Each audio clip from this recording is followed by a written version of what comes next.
Hello বন্ধুরা, শুভ দুপুর। চলে এলাম রোজকার মতো রান্না নিয়ে। তো খাওয়ার সময় দেখাচ্ছি, শরীরটা আমার খারাপ বলে তোমাদেরকে সকালের ভিডিও আমি দেখাতে পারিনি। আর এখন কি রান্না করেছি তোমাদেরকে দেখাচ্ছি, দেখো। আর এখন হচ্ছে 2:25 হয়েছে সবে। আমরা অনেক তাড়াতাড়ি আজকে খেতে বসে গেছি। আর এখানে তো প্রচণ্ড বৃষ্টি হচ্ছে বন্ধুরা। আর এখন এত মেঘ করে এসছে, এত মেঘ করে এসে এক্ষুনি নামবে, মানে নামছে হচ্ছে, নামছে বন্ধ হচ্ছে, এরকম হচ্ছে। তো যা দেখো কি রান্না করেছি তোমাদেরকে দেখাচ্ছি। তো এই দেখো বন্ধুরা, তিনটে থালায় ভাত বেড়ে নিয়েছি। আর এই দেখো, এই থালাটা টানো তো, এই থালাটা টানো না। আর এই দেখো, এইটা হচ্ছে ধনেপাতা বাটা, কাঁচা লঙ্কা দিয়ে ধনেপাতা বেটেছি।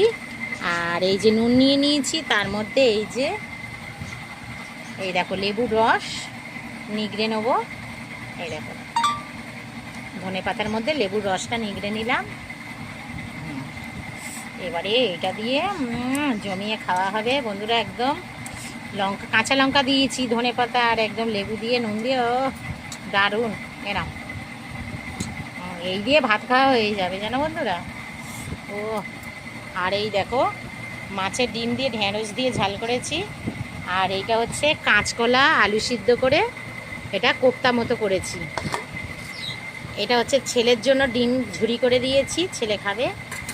আর এই দেখো এটা কি বলো তো বন্ধুরা, এটা বাটা করেছি দেখো। এটা কাঁচকলার খোলা বাটা, কাঁচকলার খোসা সিদ্ধ করে এটা বেটেছি, বেটে কালো জিরা শুকনো লঙ্কা দিয়ে রসুন ফোড়ন দিয়ে এটাকে করেছি। পুরো একদম ঘাটকুল পাতার মতো লাগে খেতে, খুব সুন্দর লাগে। আর আর একটা করেছি দেখো, এই যে কাঁকরোল আলু ভাজা।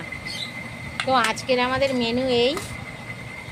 আর এই শুকনো শুকনো দিয়ে আজকে খাওয়া হবে মোটামুটি। আজকে মাছের ঝোল টোল হয়নি, ঝোল টোল কিছুই নেই, সব শুকনো দিয়ে খাওয়া হবে। এই হচ্ছে রেসিপি। তো কেমন লাগলো বন্ধুরা? আজকে ঝোল টোল কিচ্ছু করিনি, সব এই মাখা ছোকা শুকনো ভাজাভুজি এই দিয়ে খাবো। তো চলো বন্ধুরা, টাটা। সবাই ভালো থেকো, সুস্থ থেকো।